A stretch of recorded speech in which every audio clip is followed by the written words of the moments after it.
Театарот како сценска и филмот како седма уметност се двете главни форми на сценската и визуелната уметност кои се посветени на раскажување приказни преку толкување или глума. Театарот потекнува од античка Грција, еволуирајќи од верските ритуали посветени на богот Дионис, од големите грчки драматурзи, преку италијанските комедии до делата на Шекспир во Ренесансата, театарот бил главната сценска наративна форма. Техниките и стилот еволуирале, но суштината на живото присуство на актерот останува. Филмот или кинематографијата е понова уметничка форма, каде приказните се раскажуваат преку низа подвижни слики и звук, снимени и потоа монтирани. За двете уметности заедничко нешто е актерот. Иако театарот и киното се различни јазици и двата се уметнички медиуми кои ја бараат емоционалната вистина преку глумата. Професијата актер е комплексна уметничка и техничка дисциплина која вклучува толкување театарски, филмски, телевизиски и радиоликови, а незината цел е да се раскаже приказна и да се забавува или трогне публиката. Вечерва со нас еден од нашите најпознати и најуспешни театарски и филмски актери, Филип Трајковиќ. Филип, добре дојде во Трафика. Добро не. Дипломира актерска игра на Факултетот за драмски уметности во Скопје, ама предпоставам талентот ти е откриен, си го откри многу порано.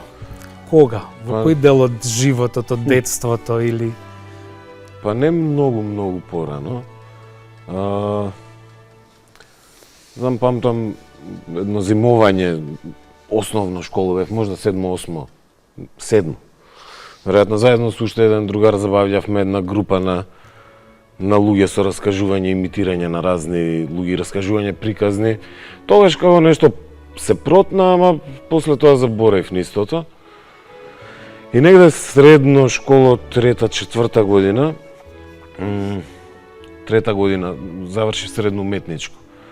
И трета година негде сработив, почнав да работам една представа, детска представа, во која што играв еден мал лик. И некако доста се забавував таму, многу ми беше интересно. Заврши таа приказна, завршив средно уметничко. Знаев дека не сакам да седам во канцеларија да работам, дека не сакам да се бавам со нешто кое што ќе ми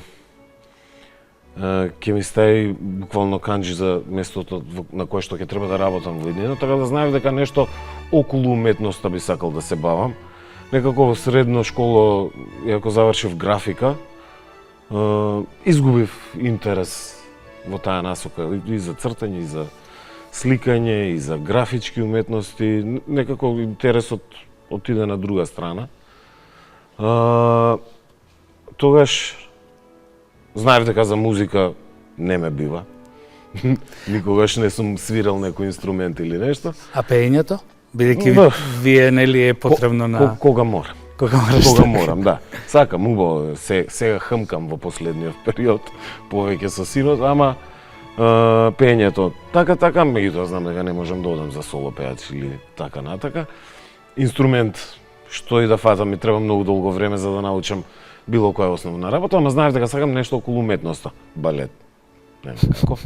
И во еден момент со Нела Витошевиќ паузирав една година, знам дека не одев на факултет една година, паузирав и во таа една година кога паузирав, Нела Витошевиќ работеше аматерска представа по филм на Вим Вендерс, памтам. така многу амбициозно и многу забавно исто искуство. И со неј заработев таква представа, игравме на Лица без маски и така пројде, сватив дека ми се свиѓа тој начин на живот, таа професија, тоа играње со ликот, со ликовите. И тогаш сватив дека можеби би сакал да студирам глума на драмски факултет. Дојде Нела Витошевиќ, рече: "Фиги, ќе се запишуваме, ќе носиме документи." Реков: "Ајде бе, Неле, ќе носиме." И така однесовме документи, не примеа нејзе на режија, мене на глума. И ете така. Така ти почна. Така почна. Твоите први чекори во театарот и во глумата. Што е за тебе актерството сега? Магија, создавање на нешто што не постои, алхемија некоја. Да создаваш, да изградиш физички, да представиш нешто што некој некогаш го напишал на лист карта и го замислил во својата глава. И одеднаш физички го представува преку тебе. Значи ти си тој лик кој што некој некогаш го замислил како би можело да изгледа, одеднаш е тука отворен во тоа што ти го носиш.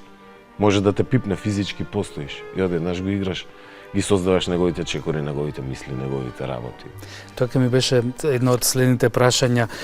Кога подготвуваш еден лик, се водиш секако по текстот и по замислата на авторот, да речеме, или режисерот. Но што внесуваш ти твое? Каде велиш, сега јас тука ќе себе си. Ќе видам, ќе сменам ова или ќе направам? Секогаш, нели, нормално. Авторот напишал, режисерот ти помага да го изградиш, за да му помогнеш на него да каже својата приказна режисерска. Режисерот тоа го прави, нели, склопува целата приказна. Твоето е да помогнеш да го оствари сето тоа. Да, они имаат некои рамки во кои што ти почнуваш да го создаваш ликот, но се друго е мое.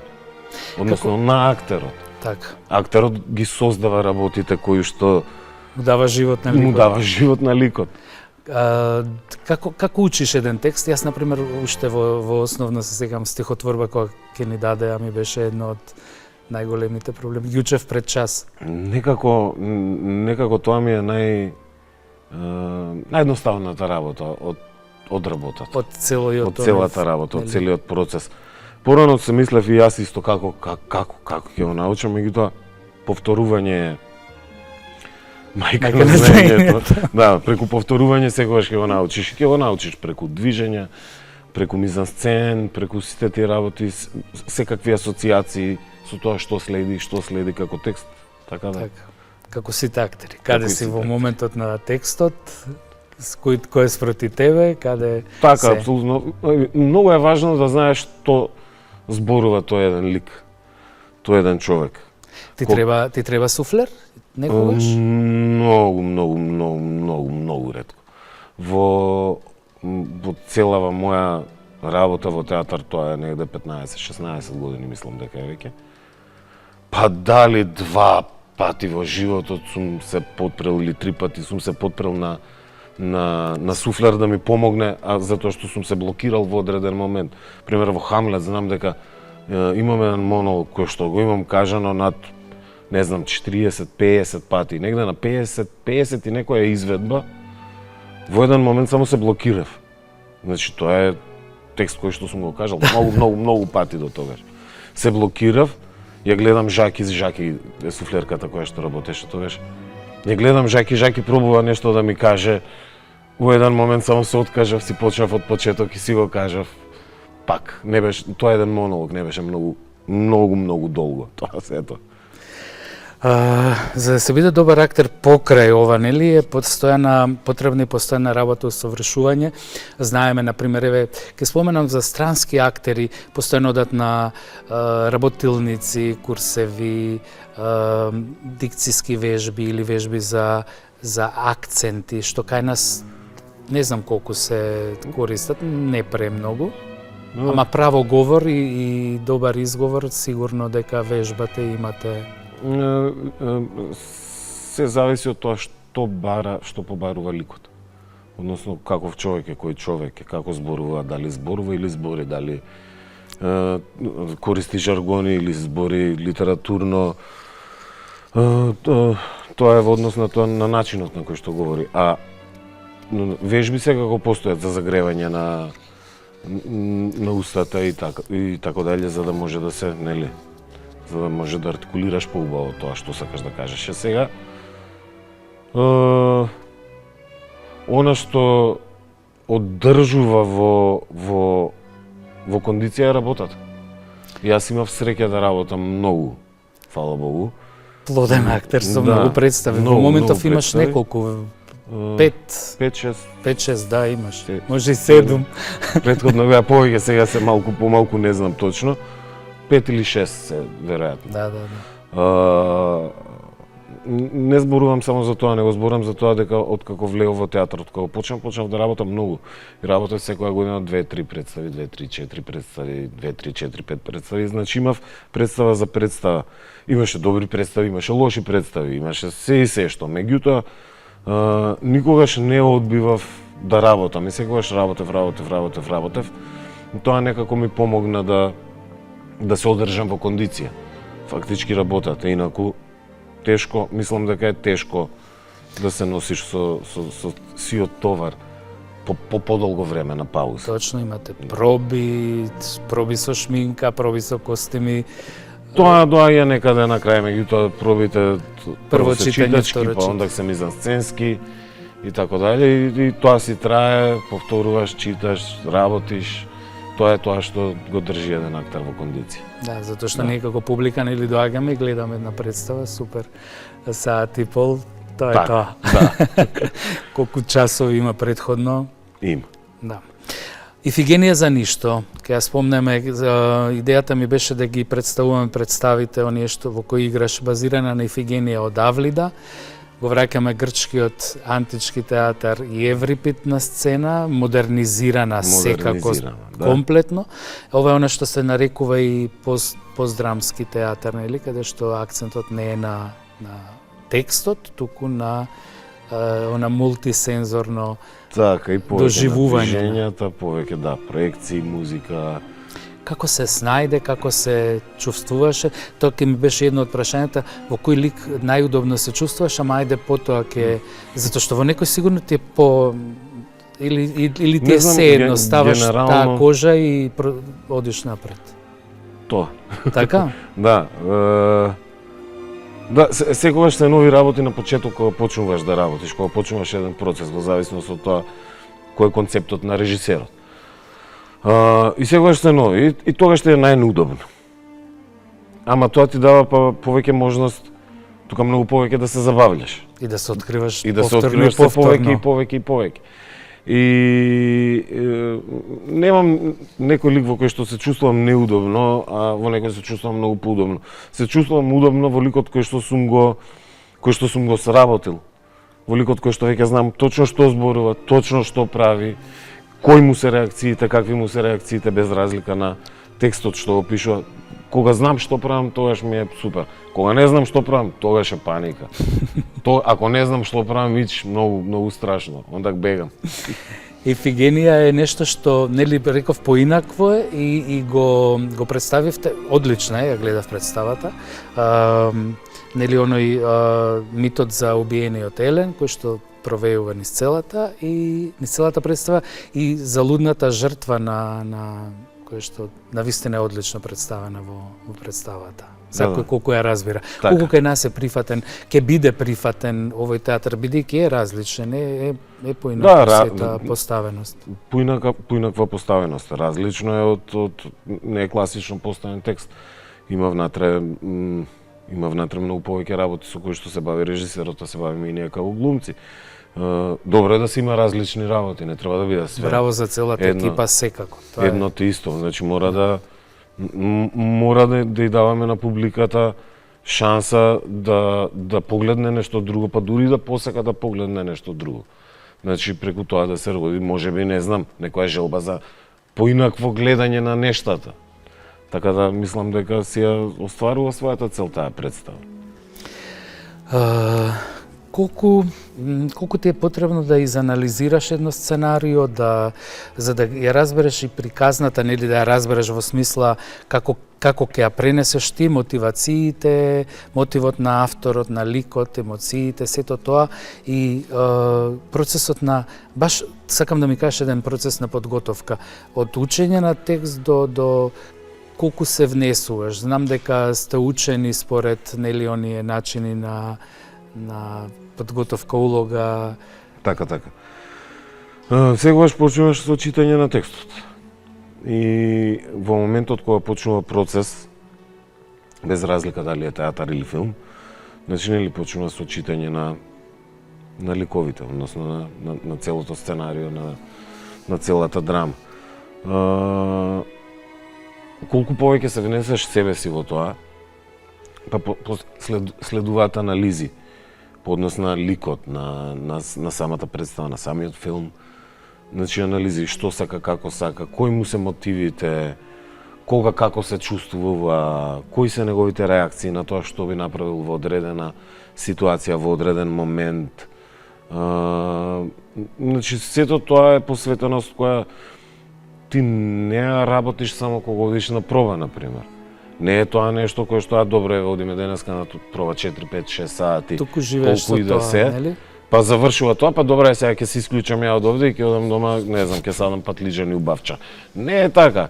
Цело време работиш со ликот. Ликот е цело време тој што следи, тој што си оди со тебе дома.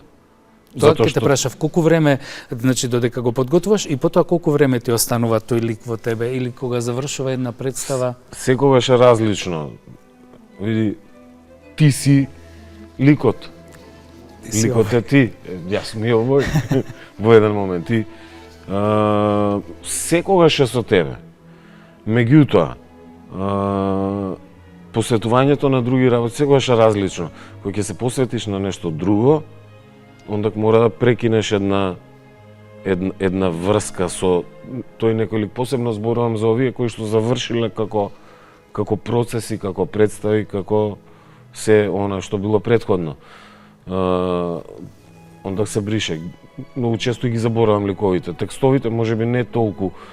Знам да се вратам на текстови од пред 15 години со едно препрочитување, па да се сетам и да го знам текстот. Ти стои некаде во позадината. Да. Тука знаеш зашто те прашам? Те прашам затоа што еве во моментов си на 6 представи. Тоа не е малку. Ти имаш 6 други лица и сосема други ликови, сосема друг карактер, нели? Да. Секој од нив е сработен со време. Значи секој од нив е сработен во времето во кое што тогаш му било дадено на ликот. Да се сработи, имаш месец дена, го сработуваш тој лик. Сум имал и повеќе представи. Се имам 5-6, имаше еден период кога играв, да речеме, ние работиме во театар од вторник до сабота, вторник, среда, четврток, петок, сабота, каде што играв вторник, среда, четврток, петок, сабота, па вторник, среда, четврток, петок. Тоа се 9 дена во кои што ти одиш и постојано играш некој нов човек. И тешко е, не е лесно. Сигурно. Не е лесно да влезеш од, јас стално што викам, шизофренија. Реално, ти секој ден си некој нов човек, а у суштина си дома. Исто човек кој што треба да се посвети на својот приватен живот. И знаеш, тоа исцрпува. И емотивно, и физички, и психички. И цело време да влегуваш ти од едно во друго, не е така едноставно. Ево сега да ми раскажеш. Да, мислам ние нашата професија е таа која што па една од постресните, затоа ја многу долго време си мислев, па си направив некоја приказна зошто е тоа така. Ние зипуваме како актери еден живот на еден човек во 2 часа, да речеме, или во час и половина. И тоа е zip файл кој што стои тука наполнет со сите тие емоции, со сите мотивации, со се, значи тој стои во тебе, неговата психологија е во моментот во тебе. Колку е тоа поверодостојно, толку е подобро за публиката. Твојот мозок знае дека ти глумиш дека си некој друг, ама твоето тело не го разбира тоа. Твоето тело функционира и работи на вистински работи на твоите емоции, на твојата психа. И кога ќе се судрат тие две, тебе те троши тие 2 часа, тој zip файл на тој еден човек што го играш ти во тие 2 часа, те троши и те истоштува. Има нешто што се нарекува четврти зид. Нели тоа е овој зидот што е пред публиката и има и израз кој што е кршењето на четвртиот зид, ама тоа е да речеме во представи како на Игор Ангелов што е новата сега, сите најубави нешта. Комуницира, каде што сосема дава ливчиња, па ти учествуваат речиси целата публика, дури и зема ликови од. Интересно е направено исто. Супер е направено. Да. И колку е од еден друг аспект, колку е лесно да го скршиш ти тој зид и да допреш до сите. Не зборувам само за јачината на гласот, тоа сакав исто да споменеме дека има разлика, ќе споменеме на разлика меѓу глумење во театар каде што треба да се има глас кој што ќе допре до последниот ред. И за разлика од филм. Види. Интересно. Значи, идејата е цело време да префрлиш, тоа го викаат префрлање рампа кај нас. Да префрлиш преку рампата, односно да стасаш до публиката. Зидот е тука, тој постои, нели, невидлив е. Меѓутоа сепак е тука. Преку тој зид ти треба да допреш до публиката, имајќи на ум дека така, тука завршува, тука има зид. Значи, не е до гласноста, не е до викањето, не е до не знам што. Не, настрана гласност. Колку си гласен или како. Емоциите зборувам. Енергетски колку ќе го префрлиш. И тоа се чувствува. Тоа се чувствува колку ти си префрлил. И го чувствуваш за време на представата, нели? Го чувствуваш за време на представата. Додека работиш, знаеш, сега добро, тоа доаѓа со искуство, нели? Колку повеќе работиш, колку поголемо искуство, толку ти е поедноставно да процениш дали си ја достигнал целта. Дали се така. Целта е да го постигнеш тоа, да го префрлиш тој зид, да ја префрлиш таа рампа и да допреш до луѓето кои што седат и те гледаат. Мојот маж, меѓусебно испреплетени материјали, испреплетени материјали, драматизација на 6 раскази на Румена Божаровска, Супа, Празно гнездо, Прељубник, 8 март, Гени и Лиле, и стои документарниот материјал произлезен од авторските монолози. Да. Што значи тој документиран материјал од авторските монолози? Внатре во представата имаме секој од актерите има неколку приказни, неколку монолози кои реално и вистински ни се случиле. Значи додадени се вашите искуства? Додадени се нашите искуства во драматургијата е направена на тој принцип и од расказите и од нашите животи. Тоа беше многу интересно затоа што се обидувавме да видиме всушност каде завршува театарот, каде почнува приватното и колку театарот и приватното се поврзани помеѓу себе. Начинот од каде ние црпеме инспирација за сите работи кои што ги играме во театарот, всушност доаѓаат и од нашиот приватен живот, не и од нашиот приватен живот, само од тоа. И ова беше спојна тие две работи за да се дали има вистинска, едноставна, конкретна граница каде прекинува тоа, каде почнува другото. И тоа беше многу интересно и многу убаво искуство и една од најдобрите представи, па ете во Македонија, дури не ми е срам да кажам, не дека е една од најдобрите. Да. Скромно треба да се каже така кога нешто чини.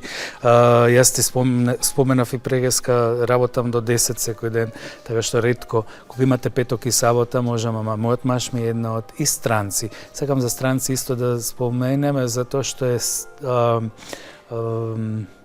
една представа која што е направена според филмот, нели првично е Перфеtti sconosciuti на италијански снимен, потоа уште 30 нови верзии, има на сите јазици, јас сум ги гледал францускиот, шпанскиот и италијанскиот, како филм, како е како представа и сигурно е многу успешна кај нас. Добра представа, тоа е една од представите која што сега во поново време, ајде да кажам, се игра, има 70 и кусур, мислам 76-7 изведби се, ако не се лажем, кои што се играат пред пуни сали. Значи таа постојано се игра, странци постојано се игра пред полна сала, е 70 и неколку изведби, полна сала. една од подобрите представи, многу убава представа, многу интересна, многу забавна представа. Тоа е всушност излезе една драмомедија, комедија и драма поврзана во едно, но тоа се приказни од животот, од секојдневието кој што ги доживуваме и навистина внатре има многу убави работи, многу интересни моменти, многу убави случаи. Многу вистини. Многу вистини. Од секојдневниот живот сега. Мислиш ли дека треба да се снима и кај нас како 31 или 2 верзија на... Па зошто да не? Јас мислам дека би требало да се снима и така ќе биде уште по... Зошто да не? Тоа е убава работа. Зошто да не направиме ние наша верзија? Ги снимаат представите? Да, ги снимаме. Мислам дека порано и повеќе се снима, Ја памтам порано, јас понови представи немам видено на телевизија. Ги има снимено, мислам дека дури ги емитуваат повремено. Се снимаат, секоја представа задолжително се снима, секоја порано која е подоцна. Памтам на Владе Цветановски, сите лица на Петре Андреевски во која што играв и јас тогаш. Тоа беше на почетокот кога се вработи во театар. Или уште не бев вработен, бев уште паушалец во театар. Знам дека 2 дена можеби нешто ја снимавме, нешто така траеше, 2 дена снимањето. Прв дел, па втор дел, така. Сега се пуштаат камерите, се снима представата. Сите представи не? Сите. Сите се снимени? Сите. Мислам дека сите. Мислам. Знам дека тоа беше задолжително да се снима секоја представа, да ја има како архив барем. Да. Дизајнот на сценскиот простор кај нас сега, кога зборуваме за сцената и сценскиот простор, малку сме скудни во поглед на тие елементи. Но влијае, има некаква игра улога, нели, во представата. Па како не? И што меѓу оние темнини кои што се случуваат меѓу менување на сцената, на сценографијата, што правите? Чекаме да почнете. Чекаме да почне нова сцена. Повторуваш новата делот од следната... Зависи кога каде. Например, во Чудна случка со куќето во ноќта, сите сме позади тие сандаци кои ги користиме во сценографијата за се и свашта, што представуваат парк, продавница, улица, железничка станица и така дале. Тие се тука цело време на сцената, ние сме позади нив.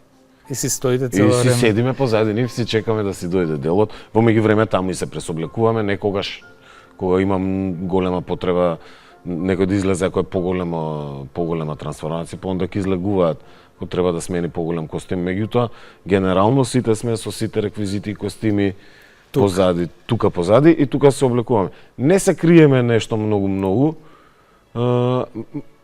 Не е поентата да се сокриеме или да не види публиката дека нема живот позади. Да, и позади има живот. Они не го гледаат целосно тој живот што се случува позади. Позади е еден механизам каде што секој се договара што треба да се направи, како треба да се направи, кога да се излезе еден, пази за сите да речеме, ако ние се избориме да речеме меѓу себе, некој мора да внимава кога треба да излеземе да се направи промена и така натака. Чудна случка со куќето во ноќта е интересна исто приказна за дете со аутистичен спектар, така? Да. Тој главната улога игра Дамјан Цветановски. И многу добра игра, одличен е во тоа. Тоа е едно од ретките представи во кои што јас сум работел и ми е многу големо задоволство да кажам дека како сите, како екипа во театарот, успеваме да работиме за самата представа, но пред се како сите успеваме некако да му помогнеме на главниот лик. Сите работиме за главниот лик и за приказната која што има главниот лик во самата представа, каде што се создава трупа на актери кои што му помагаат да го оствари неговата книга напишана што е како дневник.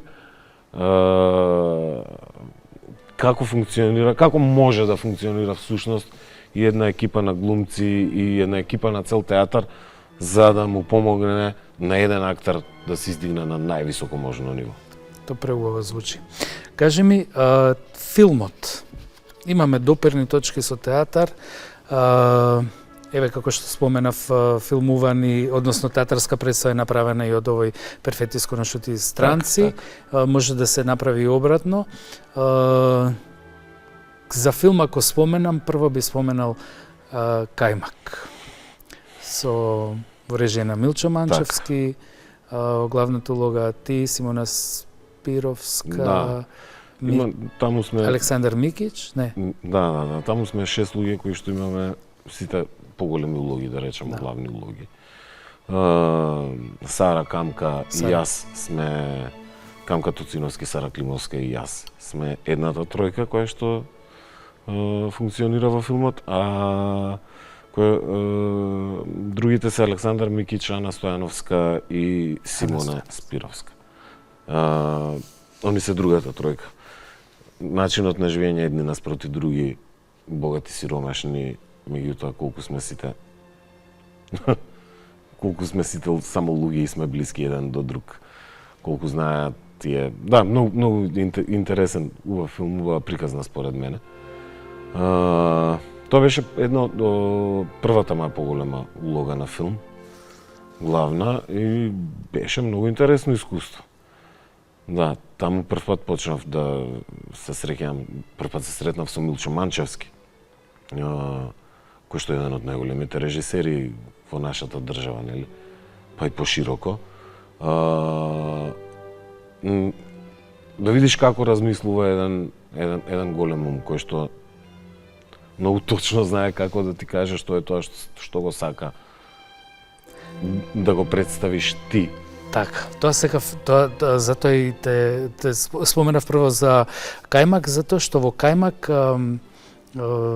мислам, глумата во театарот и на филмот не може да се споредува, нели? Сосема е поинаку. Но што се бара од тебе? Еве, например, во новиот филм на Милчо Манчевски, кој што се вика Збогум Копакабано, да. Ке споменеме малку повеќе околу филмот. Се бара од тебе или сте решиле да бидеш без брада, да ишишаш твојата карактеристична долга коса до скоро? Добро, тоа се некој нус појави на тоа како мислиме дека треба да изгледа ликот. Така. Да, тоа се... Колку е актерот спремен, подготвен да направи се што се бара од него за да добие една улога? Тоа ми е повеќе... Еве, не само ти, воопшто, нели? Треба да се избричеш келав или девојка. Да. Се бара тоа. Мислам дека тоа е една од поедноставните работи. Пак ќе кажем, поедноставните работи што може некој да ги побара од мене да избричам главата. Мислам да си ишишам келјав или не знам, да треба да пуштам коса или да треба да се здебелам или да треба да ослабам. Да, слабењето е тешко, здебелувањето е многу полесно. Меѓутоа, да, се бараат такви работи во договор, се разбира со режисерот. Кажи ми за искуството второ со Манчевски, за новиот филм кој што допрва ќе биде представен во 2026, претпоставувам. Така, сега завршивме со снимање во август месец завршивме со снимање. Таму беше се договоривме дека треба да има ликот кратка коса. Мислам, јас стоев за тоа, да ишишам својата коса. Тоа не беше една од потешките работи, тоа е една, пак ќе кажам, тоа се физичките работи, се едни од полесните работи кои што ги изискува еден лик кој што треба да го одиграш. Многу е потешко емотивната и психичката состојба, па посебно е сега да речем на овој лик што го играм во Збогум Копакабано. Тоа се двајца брат и сестра што крадат статуи, ако не се лажам. Така има оставени се они двајцата сами на себе да се снаоѓаат во животот и прават се и свашта за да успеат да издржат и да се снајдат самите. Се брат и сестра кои што сестрата многу повеќе се грижи за братот. Братот е со интелектуална попреченост. Виктор, кој што го играм јас, и колку она се труди да им биде подобро, толку он ненамерно одмага за се и се што знаете, тоа е колку и Виктори помага на сестра му за да профункционира. И тоа е супер искуство, например. И таму е, да, поголема улога, тешка улога, меѓутоа со Сара како партнер, па и другите партнери што беа во филмот. Со Сара не спојуваат многу често веќе. Многу често сме заедно и во театар и на филм. Тоа е неверојатно колку е многу битно да имаш ти партнер до тебе кој што секогаш успева да ти даде и да ти помогне во се што ти е потребно. И многу сум благодарен затоа што Сара постои, да речеме, во овие два филма, посебно во овој последниот, каде што безкомпромисно можев да се потпрам на нејза за било што ми е потребно и знаев дека е тука и бев комотен да знам дека имам човек кој што и знае како, и може, и сака, и ќе помогне во било кој одреден момент и за било што. Така да, Сара... Се надам ќе ми биде наскоро гостинка и Сара, никако да се договориме. Филм или театар? Морам да прашам, затоа што... И филм и театар. Да. И тоа. Се си има своја драж. Секако. Се си има своje, различни се, не си исти.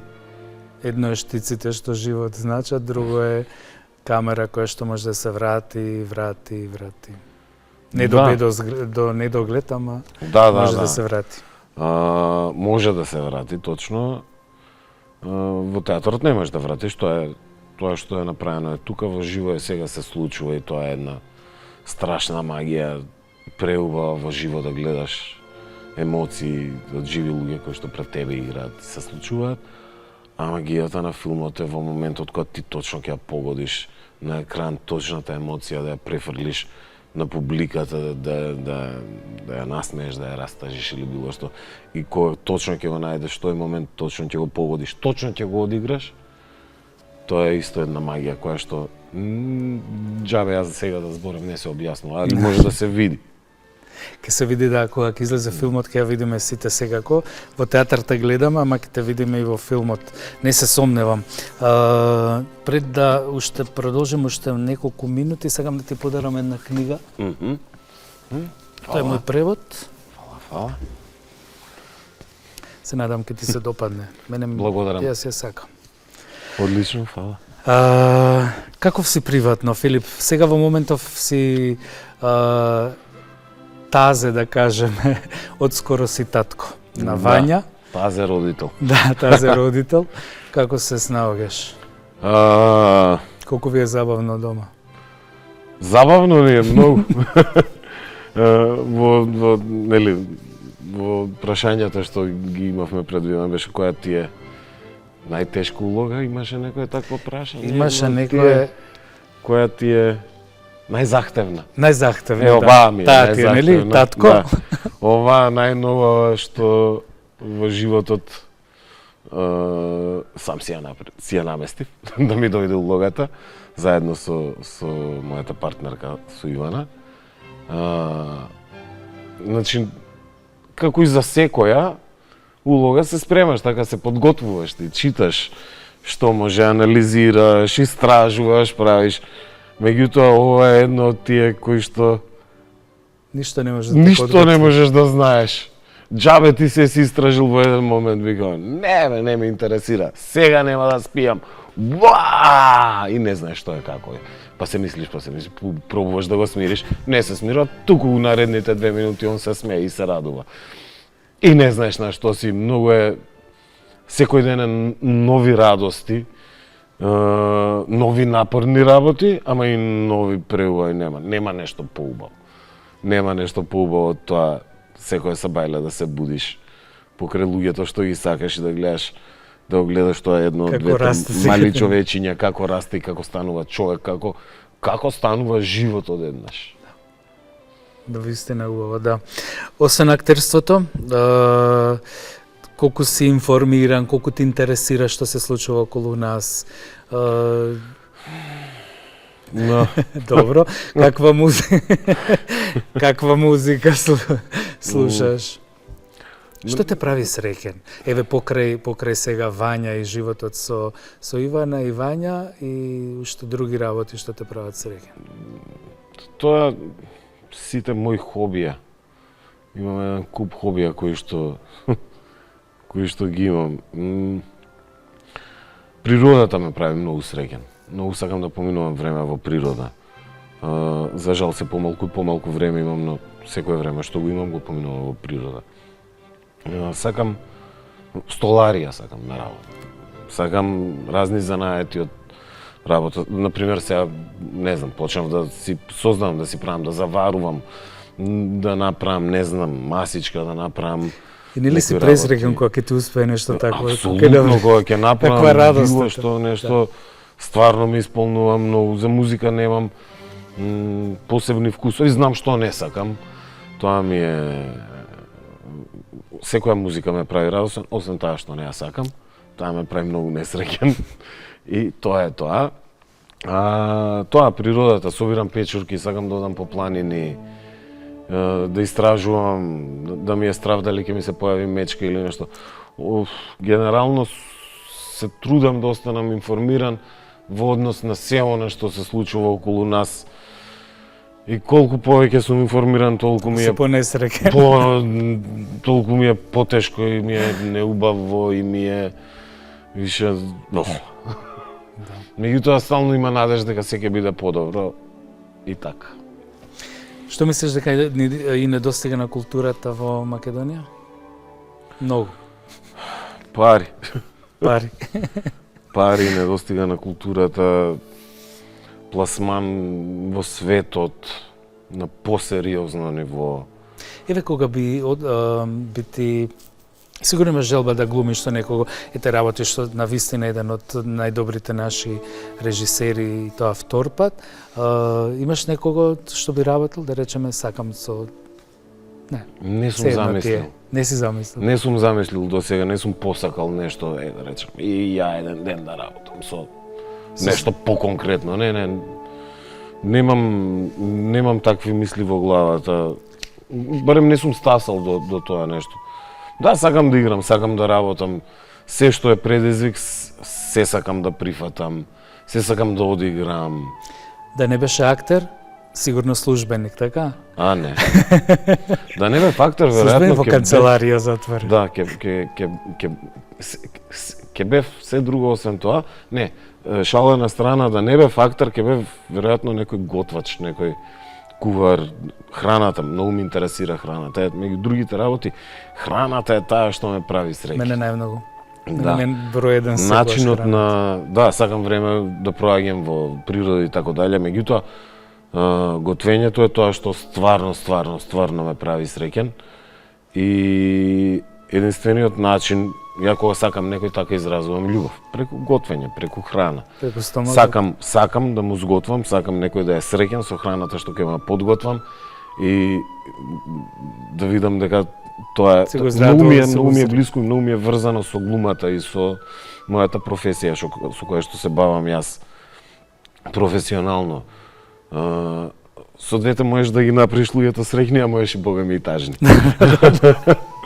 И се трудиш да ги направиш колку што е можно посреќни и позадоволни од тоа што ќе го видат или тоа што ќе го изедат. Кажи ми уште неколку зборови за крај и ќе мораме да завршиме, иако ми преубаво да зборуваме, ама... Што да кажам за крај? За крај да кажам дека треба да сме среќни. Дека треба да го правиме тоа што не прави среќни, дека и по секоја цена на несреќите околу нас и на сите лоши работи што се случуваат, да се трудиме да бидеме позитивни и среќни и да шириме радост на некој начин без разлика на сето сивило што е околу. Ти благодарам многу. Фала и на тебе. Беше вечерва со нас Филип Трајковиќ, актер. Глумата е нешто што го имаме сите. Го користиме во одредени околности. Потребна ни е понекогаш и за да изодиме некој пат, да изреагираме во некоја ситуација. Глумата е секојдневно до нас, пред нас, па и во нас. До следното издание на Трафика ви посакувам убави денови. И бидете среќни, како што рече и Филип.